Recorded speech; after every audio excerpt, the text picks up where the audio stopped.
Hello everyone, welcome back to our YouTube channel SSTS education research centre पर। साथियों, आज के इस वीडियो में एसएससी जीडी के लिए बिल्कुल रियल पेपर जैसा एक प्रश्न पत्र देखेंगे, जिस पेपर को साथियों अपने परीक्षा से पहले पहले जरूर देखना चाहिए, क्योंकि आज की इस वीडियो में चारों विषयों का निचोड़ देखेंगे। जैसे आपके इस बार सवाल पूछे जाएंगे, ठीक उसी प्रकार से यहाँ पर क्वेश्चंस लिए गए। मैं कहूँगा अगर आप इन सभी सवालों को तैयार कर लेते हैं तो तकरीबन 30% तो क्वेश्चंस यहाँ से मेरा मानना है फंसेंगे ही फंसेंगे। तो यहाँ पर हिंदी होगी, जीके होगा, रीजनिंग होगी और मैथ होगी। तो हर एक सब्जेक्ट को बहुत अच्छी प्रकार से देखेंगे। और हिंदी के मैंने यहाँ पर 20 क्वेश्चंस लिए हैं, जिसमें से आपको 12 से 13 क्वेश्चंस का टारगेट होना चाहिए कि आपको बिल्कुल सही करना है। तो पहला सवाल है, कह रहा है कि सेना का पर्यायवाची इसमें से क्या हो सकता है। क्या सेना को साथियों यहाँ पर सिंधु कहते हैं? नहीं साथियों, अगर सिंधु की बात करें, सिंधु तो एक तरीके से सागर की पर्यायवाची है। ललित का मतलब होता है क्या साथियों? सुंदर। और मंद का मतलब क्या होता है साथियों? मंद का मतलब होता है धीमा। लेकिन दल शब्द की बात करें तो ये सेना का पर्यायवाची हो जाएगा दल, या फिर आप सेना कह लो। एक तरीके से अगर बात करें तो यहाँ पर अनि ये सेना का पर्यायवाची हो जाएगा।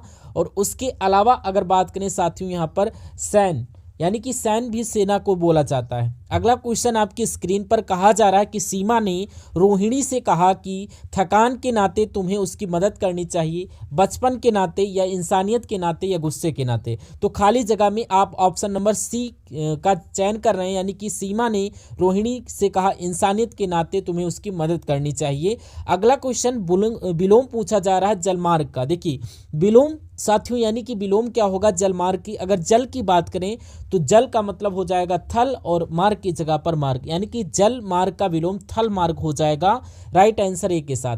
अगला क्वेश्चन है साथियों, बोला जा रहा है दिए गए वाक्य में गलत वर्तनी ज्ञात कीजिए, मानव का कल्याण ही मनुष्य का धर्म है। अब इसमें दिक्कत कहाँ? ये कल्याण लिखा हुआ है। अब कल्याण थोड़ी ना लिखा जाता है, एक तरीके से यहाँ पर कल्याण लिखा जाता है। क्या लिखा जाता है? कल्याण लिखा जाता है। मैं कहूँगा दिक्कत कहाँ पर है? दिक्कत आपका यहाँ पर है और यहीं आपका सही आंसर हो जाता है। अब देखिए, जो कुछ भी नहीं जानते हैं उसे दूसरों तक पहुंचाने में वे स्वभाव से ही कृपण हैं। अब यहाँ पर अगर साथियों बात करें तो आपको क्या बताना है? जो कुछ वे जानते हैं उसको दूसरों तक पहुंचाने में ही वो स्वभाव से कृपण हैं। तो कृपण का विलोम एक तरीके से यहाँ पर आपसे पूछा जा रहा है। तो कृपण का विलोम साथियों यहाँ पर क्या हो जाएगा? उदार हो जाएगा। राइट आंसर आपका ऑप्शन नंबर बी हो जाएगा। अगला क्वेश्चन साथियों देखिए क्या बोला जा रहा है। यहाँ पर बोला जा रहा है कि निम्नलिखित 4 विकल्पों में से उस विकल्प का चयन करें जो दिए गए सही अर्थ वाले मुहावरे का अर्थ। मतलब कि आसमान से गिरा खजूर में अटका, इसका सही मतलब क्या होगा? देखिए, बुरे काम करने का बुरा फल मिलता है, एक विपत्ति से छूटकर दूसरी विपत्ति में उलझ जाना। मैं कहूँगा साथियों इस सवाल का जवाब अगर है आपका ऑप्शन नंबर बी तो बिल्कुल करेक्ट है। अगला क्वेश्चन आपकी स्क्रीन पर साथियों क्या पूछा जा रहा है कि उसके मन में न जाने कितनी वेदना थी कि वह जोर जोर से उसास ले रहा था। यानी कि यहाँ पर अगर बात करें हम लोग साथियों क्या, यहाँ पर अगर हम लोग बात करते हैं कि ऊपर एक तरीके से आपको टाइपिंग मिस्टेक लग रही है, यानी कि यहाँ पर एक तद्भव शब्द है, यानी कि इसका आपसे तत्सम शब्द पूछा जा रहा है। यानी कि उच्छ्वास का तत्सम क्या होता है? उच्छ्वास होता है। क्या? यानी कि उसके मन में न जाने कितनी वेदना थी कि वह जोर जोर से उच्छ्वास ले रहा था। यह आपका ऑप्शन बी वाला शब्द आएगा। अगला क्वेश्चन साथियों देखिए क्या क्या बोला जा रहा है। यहाँ पर कह रहा है कि साथियों युग युगांतर से, यानी कि प्राचीन काल से मतलब होगा यह एक मुहावरा है। और इस मुहावरे का मतलब क्या होता है? प्राचीन काल से, दादी के काल से, या तकनीकी के काल से, जमाने से, या आधुनिक काल से। अब युग युगांतर का मतलब ये होता है कि प्राचीन काल से, यानी कि बहुत पुराने समय से। अगले क्वेश्चन में अगर साथियों हम बात करें, यानी कि इसके लिए एक सार्थक शब्द लिखे, यानी कि ये कभी ना निष्फल होने वाला काम, यानी कि ना निष्फल होने वाले को एक तरीके से हम लोग बोलते हैं अमोघ। क्या बोलते हैं साथियों? अमोघ बोलते हैं। क्वेश्चन इंपॉर्टेंट है, आंसर आपका ऑप्शन नंबर सी के साथ जाएगा। अगला क्वेश्चन आपकी स्क्रीन पर है, पूछा क्या जा रहा है साथियों? कह रहा है कि नेताजी से अपनी सुरक्षा के लिए कई अंगरक्षा रखे। तो यहाँ पर अंगरक्षा का तत्सम शब्द क्या होगा? इसका तत्सम शब्द अंगरक्षक हो जाएगा। क्या हो जाएगा? अंगरक्षक हो जाएगा। और यही आपका बिल्कुल करेक्ट आंसर हो जाता है। अगला क्वेश्चन आपकी स्क्रीन पर है, क्या बोला जा रहा है साथियों देखिए, कहा जा रहा है कि सीमा ने रोहिणी से कहा कि डैश के नाते तुम्हें उसकी मदद करनी चाहिए, थकान के नाते, बचपन के नाते, इंसानियत के नाते, गुस्सा के नाते। तो यहाँ पर इंसानियत के नाते यानी कि क्वेश्चन आपका रिपीट हो चुका है। अब देखिए यहाँ पर साथियों कि दिए गए वाक्यांश के लिए यानी कि क्योंकि यह काम 4 लोगों का है या 4 आदमियों का है, इसे अकेले मत करो। अब यहाँ पर आपको जो है त्रुटि देखना है, यानी कि यहाँ पर 4 आदमी नहीं होना चाहिए, यहाँ पर 4 आदमियों होना चाहिए, यानी कि आपको प्रॉब्लम यहाँ पर दिख रही है और यही आपका राइट आंसर हो जाता है। अगला क्वेश्चन साथियों देखिए, बोला जा रहा है कि सीता माता का नाम जानकी है या लौकिक है या कोयल है या मनभावना है। तो सीता माता का नाम साथियों जानकी है। अगर सही जवाब आपका ऑप्शन नंबर ए है तो बिल्कुल करेक्ट हो जाता है। अगला क्वेश्चन साथियों क्या बोला जा रहा है, कहा जा रहा है कि यहाँ पर अपनी करनी पार उतरनी, यानी कि गुणहीन व्यक्तियों में कम गुण वाला व्यक्ति राजा माना जाता है। नहीं। जहाँ रहो वहाँ की रीति रिवाज के अनुसार रहो, इसका मतलब नहीं। मनुष्य को अपने कर्मों के अनुसार ही फल मिलता है। तो ये साथियों बिल्कुल इसका मतलब हो जाएगा और यही आपका बिल्कुल सही जवाब भी हो जाएगा। अगला क्वेश्चन का आंसर आपकी स्क्रीन पर है। बोला क्या जा रहा है साथियों, कहा जा रहा है कि गुलाब के फूल में से बहुत से कांटे होते हैं। तो आपको यहाँ पर कोष्टक में दिए गए शब्द के पर्यायवाची शब्द का सही विकल्प यूज करना है। यानी कि कांटे की अगर बात करें तो कांटे को एक तरीके से साथियों क्या बोला जाता है, एक तरीके से कांटे को कंटक या सूल बोला जाता है। ये आपको मालूम होना चाहिए। कांटे को साथियों कंटक बोलते हैं और कांटे को यहाँ पर बाधा भी बोलते हैं और कांटे को सुई भी बोलते हैं। जो आपके समझ में आए, आपके ऑप्शन में सूल है तो आपका बिल्कुल यही करेक्ट हो जाता है। बहुत बढ़िया। अगला क्वेश्चन है, कह रहा कि भाई यहाँ पर छलनी करना, यानी कि छलनी कर डालना, इसका मतलब यह होता है कि रौनक होना, मन में बैराग पैदा होना, शोक विहल कर देना या बेफिक्र होना। तो ये आपका यानी कि शोक विहल कर देना आपका राइट आंसर हो जाता है। अगला क्वेश्चन क्या बोला जा रहा है साथियों, क्या कहा जा रहा है यहाँ पर कि सभी भाइयों के बीच संपत्ति के लिए कलह हो रहा है। यानी कि आपको वाक्य में गलत वर्तनी ज्ञात करना है, किस शब्द के साथ है आपको ये ज्ञात करना है। तो ये तो साथियों यहाँ पर संपत्ति लिखा हुआ है। अब होना क्या चाहिए, संपत्ति होना चाहिए, यानी कि ये आपका शुद्ध वर्तनी आपकी ये गलत हो जाती है, इसलिए आपका ये गलत हो जाता है और बी ऑप्शन के साथ आपका राइट आंसर जाएगा। अगला क्वेश्चन कहा जा रहा है कि दिए गए वाक्य में रेखांकित शब्द का विलोम ज्ञात कीजिए। यानी कि पश्चिम भारत यानी कि आधुनिक मंदिरों से भरा हुआ है, तो यहाँ पर आधुनिक की जगह पर पौराणिक होना चाहिए। राइट आंसर वी के साथ जाएगा। अगला क्वेश्चन साथियों आप लोग देखिए, आपकी स्क्रीन पर क्वेश्चन कहा जा रहा है कि निम्नलिखित में प्रश्नों में से 4 विकल्पों में से उस विकल्प का चयन करें जो कोष्टक में दिए गए शब्दों के तत्सम शब्द का सही रूप। आप देखिए, अब यहाँ से जाने के लिए कहा गया। अब यहाँ के लिए आप लोग क्या बोलोगे साथियों, यहाँ पर यहाँ के लिए हम लोग क्या बोलते हैं, अत्र बोलते हैं। क्या बोलते हैं, अत्र बोलते हैं। तो ये साथियों आपने हिंदी के देखे पूरे के पूरे 20 सवाल और आपके एग्जाम में भी 20 सवाल आएंगे और कितने क्वेश्चन आपके सही हो पाए एक बार कमेंट में बताइएगा। और अब हम लोग देखते हैं जीके के कितने क्वेश्चन और करंट अफेयर के पूरे 20 सवाल और इसमें से कितने आप क्वेश्चन सही कर पाते हैं, 9 कर पाते हैं, 10 कर पाते हैं, उसको एक बार जरूर बताइएगा। और देन आफ्टर रीजनिंग व मैथ देखेंगे।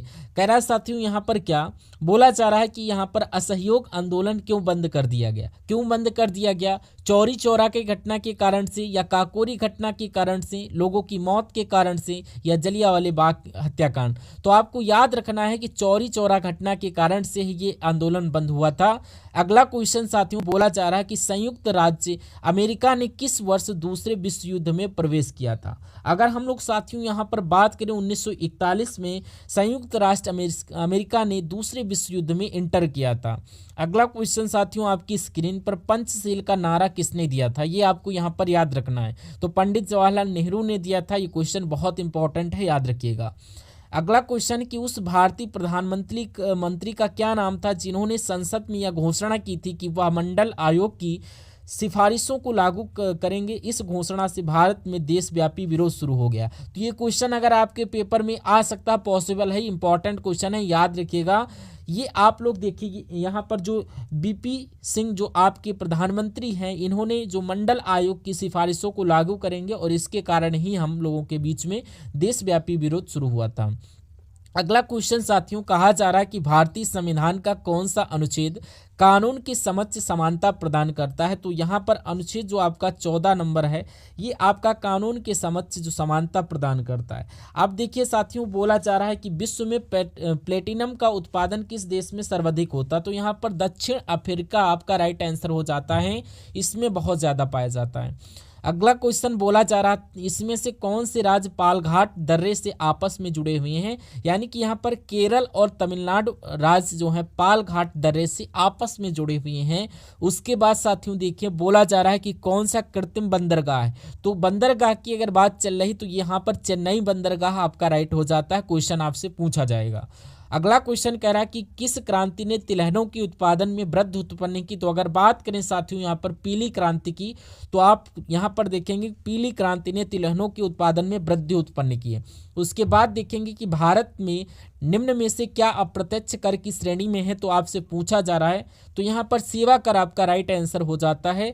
यानी कि अप्रत्यक्ष कर एक तरीके से सेवा कर की अगर हम लोग बात करते हैं, ये क्या है, ये एक अप्रत्यक्ष कर है। अब उसके बाद क्या बोला जा रहा है साथियों, नेक्स्ट नंबर का क्वेश्चन, स्टार्ट अप इंडिया योजना उन संस्थाओं पर लागू है जिनके पिछले वर्ष का वार्षिक कारोबार डैश से अधिक नहीं होता। यानी कि 25 करोड़ से अधिक नहीं होना चाहिए। राइट आंसर आपका ऑप्शन नंबर डी हो जाता है।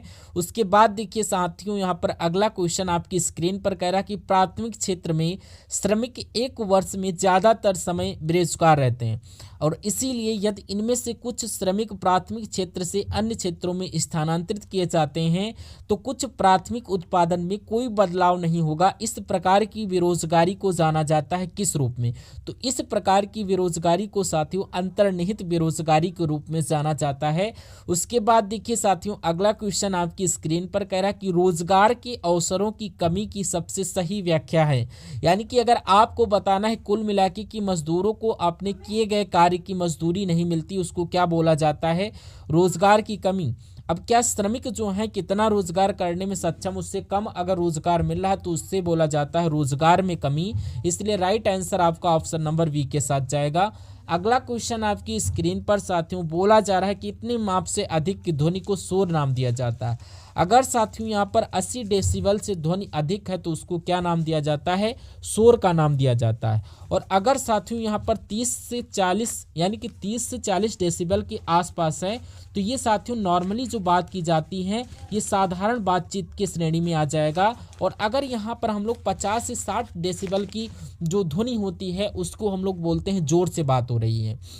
और उसके अलावा अगर हम लोग बात करें जैसे ट्रैक्टर वगैरह की आवाज़ होती हैं, ये साथियों 90 से 95 के अंतर्गत आती है। आपने सायरन सुना होगा, यानी कि सायरन जो होता है बहुत दूर रहता है तब भी आप तक उसकी आवाज़ पहुंचती रहती है। ये आपकी 110-120 डेसिबल के बीच में रहती है।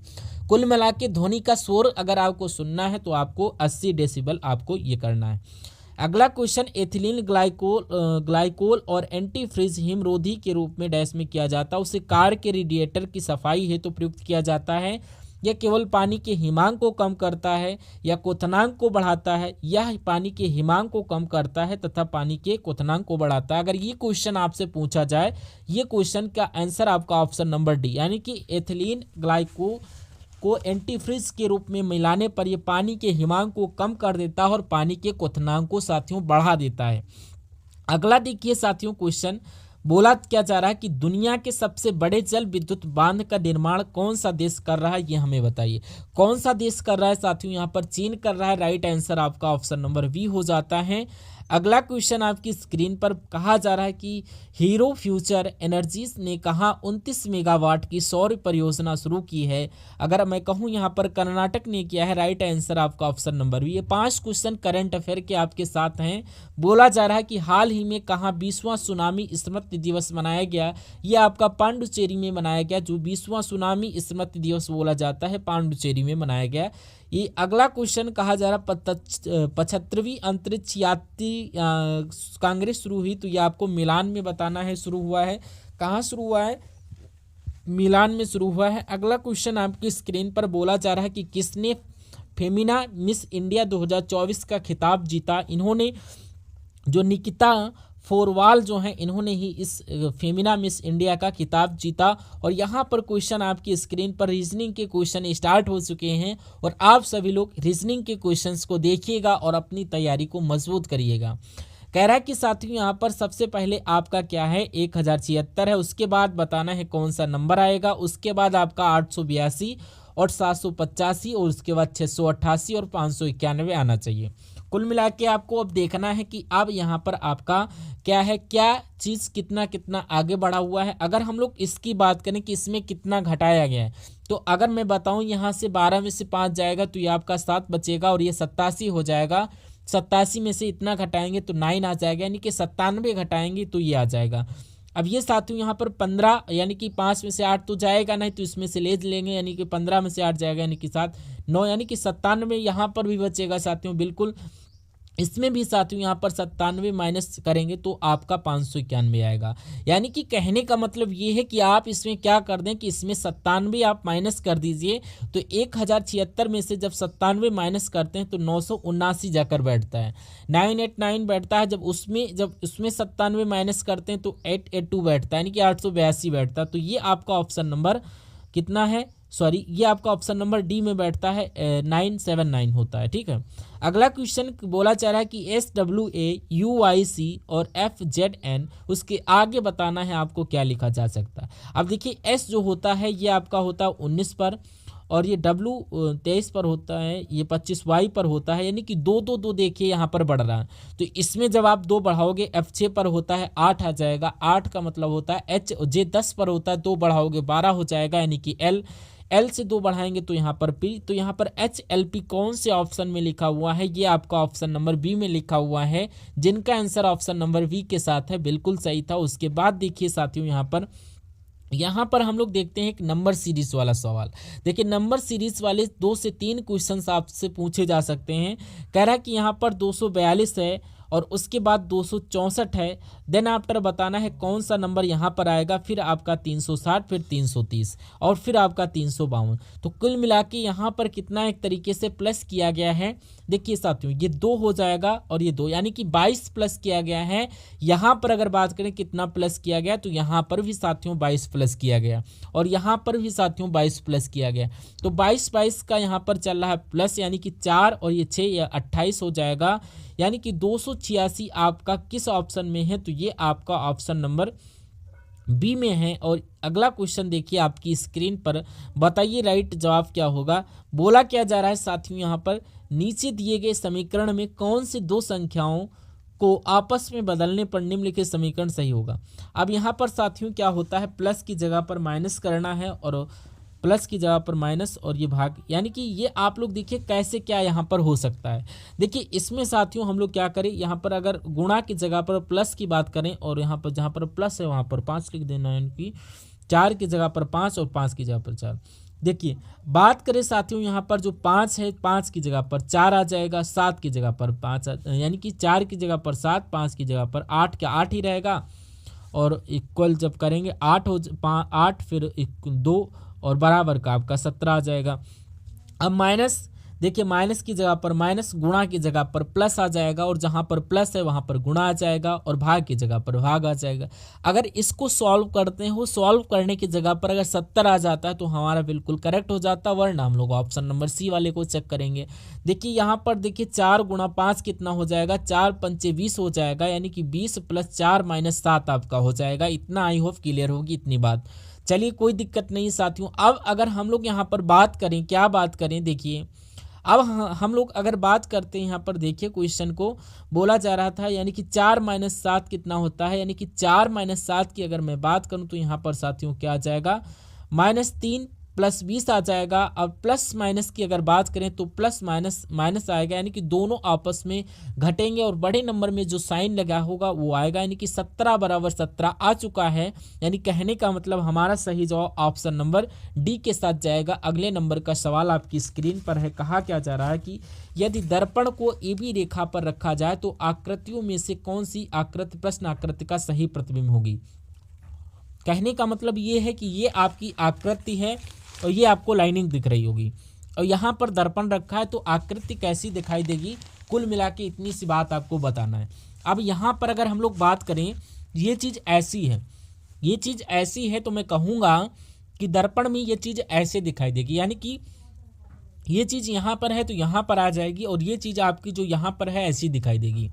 और उसके अलावा ये चीज़ जो है ये कहाँ पर है, ये यहाँ पर भी नहीं है, ये चीज़ यहाँ पर भी नहीं है, और ये चीज़ यहाँ पर और यहाँ पर है।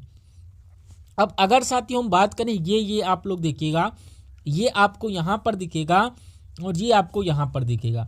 और अगर हम लोग बात करें तो ये साथियों ये ऐसे बन जाएगा, ऐसे बन जाएगा, ऐसे है, कोई दिक्कत नहीं। अगर इसकी बात करें तो ये कैसे कुछ ऐसे बन जाएगा, ये साथियों कुछ ऐसे बन जाएगा। तो ये साथियों कुछ ऐसे हैं, मैं कुछ ऐसे की बात कर रहा हूँ। तो ये आपका ऑप्शन नंबर डी में है। कुल मिला के अगर इस सवाल का आंसर ऑप्शन नंबर डी है तो बिल्कुल करेक्ट है। अगले नंबर का क्वेश्चन कहा क्या जा रहा है साथियों, बोला जा रहा है 7 लड़कियां हैं P Q R S T U और वी एक वृत्ताकार मेज के चारों ओर केंद्र से बाहर की ओर मुख करके बैठी हुई हैं।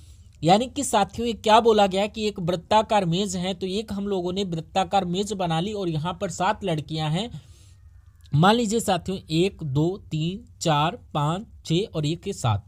अब इन सभी का मुख कहाँ बताया गया साथियों, यहाँ पर इन सबका मुख की अगर बात करें तो यहाँ पर केंद्र के बाहर की ओर है, ये बात भी क्लियर हो जाती है। उसके बाद देखिए क्यू आर दोनों के निकटतम पड़ोसी हैं, कोई दिक्कत नहीं है। उसके बाद क्या लिखा हुआ है, एस ना तो आर की और ना ही टी की पड़ोसी है, यानी कि टी और यू दोनों के निकटतम पड़ोसी वी हैं, तो यहाँ पर वी आएगा। और वी एस के दाईं और दूसरे स्थान पर है, तो यहाँ पर हमको सबसे सटीक लाइन ये लग रही है कि हम इसको लिख सकते हैं। बाकी इन सब में हमें कन्फ्यूजन लग रही है, इसको लिख लेते हैं साथियों। यहाँ पर बोला क्या जा रहा है कि एस के दाईं और दूसरे स्थान पर वी बैठी है, तो एस का दायां साथियों इधर होगा और वी साथियों यहाँ पर बैठेगी। क्योंकि सबका मुख बाहर की तरफ, इसलिए एस का दायां इधर होगा, वरना एस का दायां इधर हो जाता और केंद्र की तरफ हो जाता।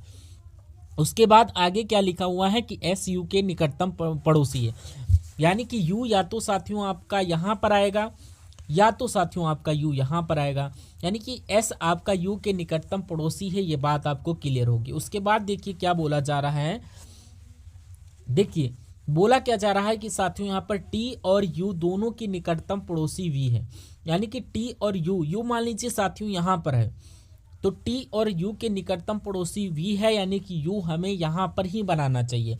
क्योंकि वी निकटतम पड़ोसी आ गया, तो एक काम करिए साथियों, इसको हटा दीजिए और इस वाले को हटा दीजिए। ये लाइन भी हमारी क्लियर हो गई, यानी कि यू की निकटतम पड़ोसी एस है, ये बात भी क्लियर होगी। अब यहाँ से पढ़िए दोबारा से, कह रहा है कि क्यू और आर दोनों के निकटतम पड़ोसी पी है, क्यू आर दोनों के निकटतम पड़ोसी पी है, इसको स्किप करो। कह रहा है कि एस ना तो आर की और ना ही टी की निकटतम पड़ोसी, यानी कि एस ना तो आर की है, ना आर आपका यहाँ पर बनेगा, और ना टी और यू दोनों के निकटतम वी है, यानी कि टी और यू निकटतम पड़ोसी वी हैं, यानी कि टी साथियों यहाँ पर आ जाएगा, बिल्कुल आ जाएगा। अब हमारा क्या सॉल्व हो सकता है, देखिए एक्स्ट्रा वाला पार्ट देखिए बार बार पढ़ना पड़ेगा, क्योंकि ये क्वेश्चन थोड़ा सा हार्ड क्वेश्चंस में से आते हैं। तो अगर इसको आपको करने में 1.5 मिनट लग जाए, या कभी कभी कुछ क्वेश्चन होते हैं कि 2 मिनट भी लग जाते हैं, तो आप उनको कर लो, क्योंकि और सारे क्वेश्चन 30-30 40-40 सेकंड में उड़ा रहे होगे, तो ये थोड़ा सा कठिन है, तो इसको थोड़ा टाइम दे दो। देखिए बोला क्या जा रहा है, क्यू और आर दोनों के निकटतम पड़ोसी वी हैं, क्यू आर दोनों के निकटतम पी है, सॉरी। तो क्यू की अगर बात करें तो क्यू आर, टी आपका यहाँ पर हो गया। अगर हम लोग साथियों क्यू और आर बना दे, क्या क्यू और आर दोनों के निकटतम पड़ोसी कौन है, पी है। अगर पी मान लीजिए साथियों यहाँ पर बना लें, तो एस ना तो आर और ना ही टी के निकटतम पड़ोसी हैं, एस ना तो आर और ना तो टी के निकटतम पड़ोसी, ये बात भी क्लियर हो गई। अब कह रहा है कि टी और यू दोनों के निकटतम पड़ोसी वी हैं, यानी कि टी और आर कहाँ गया, देखिए टी और यू दोनों के निकटतम पड़ोसी वी हैं, ये बात भी क्लियर हो गई। और एस के दाईं और दूसरे स्थान पर वी बैठा, ये बात भी क्लियर हो गई। अब यू के निकटतम पड़ोसी है यस, ये बात भी क्लियर हो गई। आर के ठीक बाईं ओर कौन बैठा हुआ, आर किधर गया, आर आपका बाईं ओर, उसके कौन बैठा, टी बैठा हुआ है। तो आपका जवाब ऑप्शन नंबर ए हो जाएगा, यानी कि टी राइट आंसर हो जाता है। इस सवाल को अगर आप मानेंगे तो इसको दोबारा से देख लीजिएगा और अच्छी तरीके से आपको यहाँ पर समझ में आ जाएगा। उसके बाद अगले नंबर का क्वेश्चन आपकी स्क्रीन पर बोला जा रहा है कि दिए गए विकल्पों में से किन दो संख्याओं को आपस में बदलने पर समीकरण सही होगा। मान लीजिए साथियों यहाँ पर 7 और 4 को अदला बदली कर दे, यानी कि 7 की जगह पर 4 और 4 की जगह पर 12, यानी कि हम सबसे पहले ऑप्शन नंबर ए से स्टार्टिंग करते हैं। अब यहाँ पर 7 की जगह पर 4 और 7 की जगह पर 4 और 4 की जगह पर क्या लिख देते हैं, ये साथियों यहाँ पर भाग का निशान है। तो 12 और 4 ये आपका -7 और भाग, और ये आपका कितना आ जाएगा 2 और प्लस 4 की जगह पर 2 हो गया। और उसके बाद साथियों क्या आ जाएगा हमारा, एक तरीके से अगर बात करें 2 हो गया प्लस 41 हो गया बराबर है 7। तो ये यहाँ पर क्या, इसको कैलकुलेट करिए, इसको जब कैलकुलेट करोगे तो अगर 4 आ रहा तो हमारे ए आंसर हो जाता है। देखिए मुझे तो नहीं लग रहा क्योंकि 7/2 आ जाएगा, फिर यहाँ से एक तरीके से बात करिए ये नहीं होगा। तो इनको कैलकुलेट करके इतना तो मुझे पता है कि 4 नहीं आ सकता, तो ये आपका आंसर नहीं हो सकता। आप दूसरे वाले को चेक करिए, यानी 3 की जगह पर 2 और 2 की जगह पर 3 रख दीजिए, यानी कि 12 की जगह 12 गुणे 3 की जगह पर 2 आ जाएगा, माइनस का 4 भाग 2 है, 2 की जगह पर 3 आ जाएगा, प्लस का 41 इक्वल टू 7। अगर इसको सॉल्व करते हो तो 12 दूना कितना हो जाएगा 24 माइनस 4/3, यानी कि अगर इसको सॉल्व करेंगे तो 7 आ जा सकता है। तो ये भी आपका पॉसिबल नहीं है, ऐसा नहीं हो सकता, कोई दिक्कत नहीं है। अब ऑप्शन नंबर सी वाले को देखते हैं, यानी कि 7 की जगह पर 41 और 41 जगह पर 7। देखिए 12 है गुणा 3 है तो यहाँ पर -4 है तो यहाँ पर 4 आ जाएगा, एक तरीके से भाग है तो 41 है तो 41 की जगह पर 7 और 7 की जगह पर 41 हो जाएगा। इसको सॉल्व करके 41 आएगा तो 12 3 36 माइनस 4 की भाग 2 से, तो यहाँ पर 2 आएगा, 7 हो जाएगा, 36 में से 2 जाएगा 24, 34 प्लस 7 कितना हो जाएगा 41 हो जाएगा, यानी कि 41/41 यहाँ पर तो आ चुका है। तो यहाँ पर मैं कहूँगा आपका जो सही जवाब जाएगा ऑप्शन नंबर सी के साथ जाएगा। अगला सवाल आपकी स्क्रीन पर देखिए और बताइए सही जवाब आपका क्या होगा। कहने का मतलब साथियों यहाँ पर क्या है, एक ये आकृति आपके सामने है, ये एक आकृति आपके सामने है। अगर ये दर्पण में आकृति दिखाई जाए तो ये कैसे दिखेगी, ये आपको इतनी सी बात बताना। देखिए ये जो वर्ग है ये थोड़ा इस लाइन से मिला हुआ, तो ये जब इधर वर्ग बनेगा दर्पण में तो ये थोड़ा सा इस लाइन में मिला हुआ, इस लाइन से मिला हुआ होगा। अब देखिए यहाँ पर अगर हम लोग बात करें, ये लाइन एक ऐसी लाइन है, क्या ये लाइन जो है, जो दर्पण में आपको जो लाइन दिखेगी वो कुछ इस टाइप से दिखेगी, यानी कि ऐसे करके दिखेगी। लेकिन यहाँ पर वो चीज़ नहीं है, वो यहाँ पर वो चीज़ नहीं है, तो ये जो चीज़ यहाँ पर उपलब्ध नहीं है वो चीज़ यहाँ और यहाँ पर है। तो यानी कि बात करते हैं जो लाइन जो वास्तविक में बनेगी वो ऐसे करके बनेगी, यानी कि ये ऐसे और ऐसे करके हो जाएगी। तो ऐसे करके आपका ऑप्शन नंबर ए में आपको नज़र आ रहा होगा, इसलिए आपको ऑप्शन नंबर ए आपका बिल्कुल करेक्ट आंसर हो जाता है। अगला क्वेश्चन कथन और निष्कर्ष वाला क्वेश्चन आपके सामने आ चुका है। क्या कहा जा रहा है, बोला जा रहा है कि सभी पहिए साइकिल हैं। मान लीजिए ये सभी पहिए हैं और ये पहिए बोले जा रहे हैं कि सभी पहिए आपके साइकिलें हैं। तो मान लेते हैं सभी पहले हमने साइकिलें बना दी हैं। मान लीजिए साथियों इतनी साइकिलें क्या हो जाएंगी, इतनी साइकिलें क्या हो जाएंगी, टब हो जाएंगी, ये बात भी क्लियर। अब देखिए निष्कर्ष को पढ़िए और बताइए कौन सा निष्कर्ष सही है कौन सा गलत है। क्या बोला जा रहा है साथियों यहाँ पर कि सभी टब हैं और सभी टब आपके पहिए, तो टब आपकी यहाँ पर है पहिए, यहाँ पर तो मैं कहूँगा कोई टब पहिए नहीं है, सभी टब पहिए कैसे हो जाएंगे। अगर ये होता कि कुछ टब साइकिलें हैं तो हमारा सही हो जाता है। अब बोला जा रहा है कि सभी साइकिल टब हैं, तो यहाँ पर कुछ साइकिल टब होता तो ये सही हो जाता, ये भी गलत हो जाए। अब सभी साइकिल पहिए तो ये नहीं है, ये भी गलत हो जाएगा। अगर ये होता कि सभी पहिए साइकिलें हैं तो ये आपका, तो यहाँ पर कोई भी निष्कर्ष अनुसरण नहीं करता। ऐसा कहाँ पर लिखा हुआ है, ऐसा ऑप्शन नंबर सी में लिखा हुआ है। जिनका आंसर ऑप्शन नंबर सी था, मैं कहूँगा आंसर आपका आंसर जिनका बी था उनका बिल्कुल करेक्ट हो जाता। अगला क्वेश्चन आपकी स्क्रीन पर देखिए साथियों, कह रहा है कि दिए गए शब्द को अंग्रेजी शब्दकोश में आने वाले क्रम में व्यवस्थित करना है। देखिए साथियों अगर आपने अभी तक वीडियो को लाइक नहीं किया है तो अब तक आपसे रिक्वेस्ट करूंगा वीडियो को लाइक करके चैनल को तुरंत सब्सक्राइब कर लीजिए। कम से कम जब तक आपकी जो क्लासेस चल रही हैं, आपका एग्जाम 4 फरवरी से आरंभ है, तो 4 फरवरी तक सारे के सारे कॉन्सेप्ट क्लियर हो जाएंगे।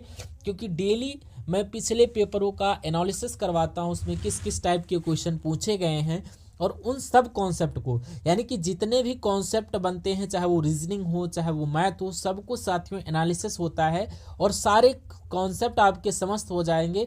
4 फरवरी के पहले पहले। अगर वाकई में आप अपने एग्ज़ाम को क्रैक करना चाहते हैं तो मैथ रीजनिंग सारे के सारे क्वेश्चन आप बिल्कुल सही कर पाओगे। अगर ऐसा हो जाता कि मैथ और रीजनिंग के सारे क्वेश्चन सही कर लो तो सिलेक्शन आपका 90% तय हो जाएगा।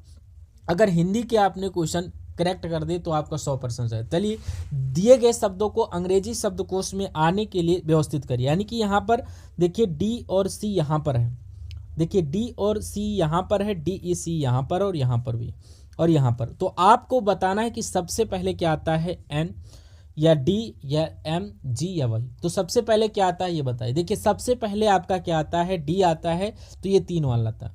यानी कि एन या एम जी, तो देखिए यहाँ पर 4 आएगा, क्या आएगा, 4 आएगा।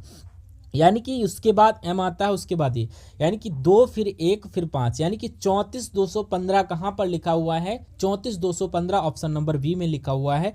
और इस सवाल को देखिए साथियों और इसको सॉल्व करिए।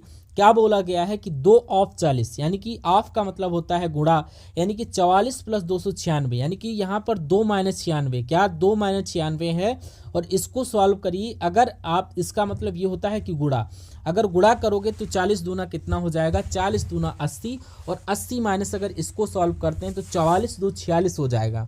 अब 46 माइनस 96 कितना होगा, यानी कि 96 में से अगर 46 घटेगा तो आपका 6 कितना होता है, 6 और 6 ये आपका 50 आ जाएगा। अब लेकिन माइनस का 50 आएगा, क्योंकि बड़ी संख्या में माइनस है तो माइनस एक ये है, और ये आपका ब्रैकेट के बाहर भी तो माइनस है, तो माइनस माइनस ये प्लस हो जाएगा। तो मैं कहूँगा 80 प्लस 50, यानी कि 80 प्लस 50 कितना होता है, 130 होता है। इस सवाल का जवाब किस ऑप्शन के साथ जाएगा, ऑप्शन नंबर सी के, यानी कि 130 के साथ जाएगा। उसके बाद देखिए कहा जा रहा है कि 33% की छूट के बाद एक वस्तु 2546 रुपये में बेची जाती है, वस्तु का अंकित मूल्य क्या है।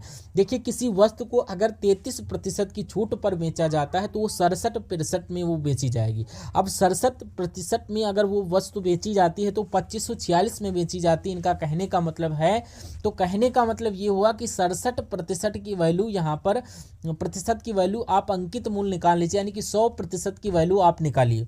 तो यहाँ पर 25/46 आपका ये क्या हो जाएगा, ये 1 यानी कि 1% की वैल्यू हो जाएगी। अब 100 से गुणा कर लेना, 100% आपको निकालना। अब इसको कैलकुलेट करना बस, और आपको कुछ नहीं करना। तो इसको हम लोग कैलकुलेट करवा लेते हैं। देखिए 2546 और 67, अगर 67 की गुणा किससे करें, 254 के आसपास आपको मिल पाएगा।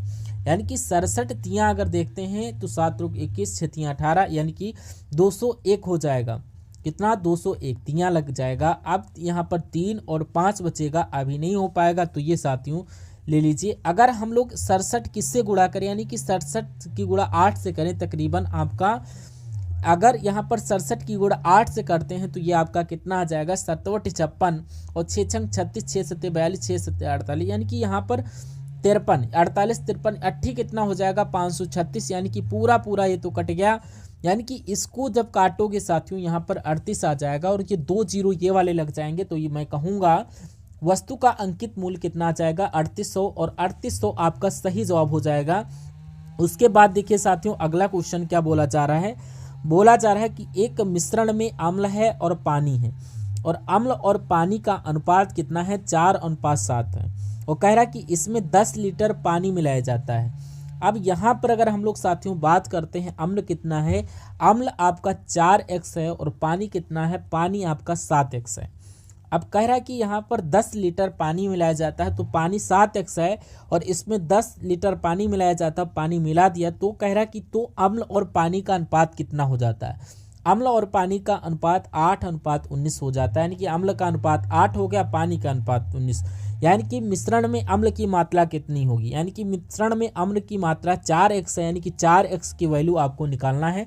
तो इसको साथियों आप लोग एक तरीके से क्या कराइए, यहाँ पर इसको कैलकुलेट करा लीजिए। देखिए 19 चक्कू कितना हो जाएगा, एक तरीके से 76 हो जाएगा। तो यहाँ पर क्या आ जाएगा, इसकी जब गुणा कराओगे, यानी कि 1976, यानी कि 76x आपका यहाँ पर आ गया, और बराबर आपका 7 यानी कि 7x की गुणा 8 से होगी, 7 56x आपका यहाँ पर आएगा, प्लस आपका 8×80, 8×80 आपका यहाँ पर आ गया, और 76x आपका इधर, और बराबर के उधर आपका कितना आ जाएगा, 56x, और ये माइनस में, और 80 इधर। और 76x में से 56x बचेगा तो 20x बचेगा और x बराबर 20 हो जाएगी कि अगर x बराबर 80/20 यानी इसको जब सॉल्व करोगे तो x बराबर 40 यानी कि x बराबर 4 आ जाएगा। यानी कि मिश्रण में अम्ल की मात्रा 4x है और पानी की मात्रा साथियों 7x। अगर अम्ल की मात्रा पूछी जाती तो अम्ल की मात्रा ही पूछी जा रही तो x की वैल्यू 4 है और 4x की वैल्यू आपको बताना 4 × 4 यानी कि 16 लीटर आपकी अम्ल की मात्रा हो जाएगी, 16 लीटर। और अगर साथियों यहाँ पर पानी की मात्रा पूछी जाती तो आप क्या करते हैं यहाँ पर 7 × 28 यानी कि 4 तो 28 आपका हो जाती। अब बोला जा रहा है कि 15 लड़कों के एक समूह की औसत आयु 24 वर्ष है और 13 वर्ष की आयु वाला एक लड़का समूह छोड़ देता है। एक नया लड़का समूह में शामिल हो जाता है और उस समूह की औसत आयु 1 वर्ष बढ़ जाती है और नए लड़के की आयु कितनी होगी। अब कहा क्या जा रहा है कि 15 लड़कों की औसत जो एक समूह है और इसकी जो औसत आयु है वो उसकी कितनी है, औसत आयु आपकी 24 है। अगर मैं कहूँ कि 15 लड़कों की कुल मिला के आयु कितनी है तो 15 की गुणा आपको 24 से करवाना होगा। 15 चक्कू 60 हो जाएगा, 15 दूना 30 हो जाएगा, 063 यानी कि आपका 360 में कहूँगा यानी कि 15 लड़कों की कुल मिला के आयु 360 हो जाएगी। अब कह रहा है साथियों यहाँ पर क्या कि 13 वर्ष की आयु वाला एक लड़का समूह को छोड़ देता है। यानी कि हम लोग 13 वर्ष की यानी कि एक तरीके से बात करें यहाँ पर 13 वर्ष यहाँ पर माइनस करिए क्योंकि कुल आयु आपकी ये है और 360 माइनस आपका 13 और बराबर कितनी आयु आपकी बचती है। यानी कि अब एक तो लड़का छोड़ जाएगा यानी कि अब 347 बचता है टोटल उनका योग। अब कह रहा कि एक नया लड़का एक आता है और उस समूह की औसत आयु 1 वर्ष बढ़ जाती है। ठीक है, अब क्या होता है 1 वर्ष बढ़ जाती है यानी कि टोटल अब लड़के कितने हो गए, 15 हो गए। अब एक घटा और एक बढ़ गया। अब एक बढ़ जाती है औसत आयु यानी कि पहले औसत आयु 24 थी, अब कितनी हो गई, 25 वर्ष हो गई। तो अब देखिए साथियों ये तो एक 15 लड़कों की यानी कि 15 लड़कों की इन 15 लड़कों यानी कि 14 लड़कों का योग है। यानी कि मान लीजिए यानी कि अब 25 की गुणा 15 से करवाइए, 25 पंचे कितना हो जाएगा, 125 हो जाएगा और 25 पंचे कितना हो जाएगा यानी कि ये आपका 573 यानी कि 375 आ जाएगी। अब इन दोनों का जब डिफरेंस आप करवाओगे तो आपको नए लड़के की आयु पता चल जाएगी क्योंकि यहाँ पर 375 में से 347 आपको घटाओगे तो नए लड़के की आयु। अब यहाँ पर इसमें से लोगे 15 में से 7 जाएगा यानी कि 6 में से 2 8 और यहाँ पर 6 2 यानी कि 28 वर्ष आपका यहाँ पर बिल्कुल सही और सटीक जवाब हो जाएगा। तो यहाँ पर साथियों आप लोगों ने देखे मैथ के कुछ चुनिंदा क्वेश्चन। तो ये आपको क्लास साथियों कैसे लगी, एक बार वीडियो को लाइक ज़रूर करिएगा, चैनल पर नए हैं तो चैनल को ज़रूर सब्सक्राइब करिएगा। तो thank you for watching video.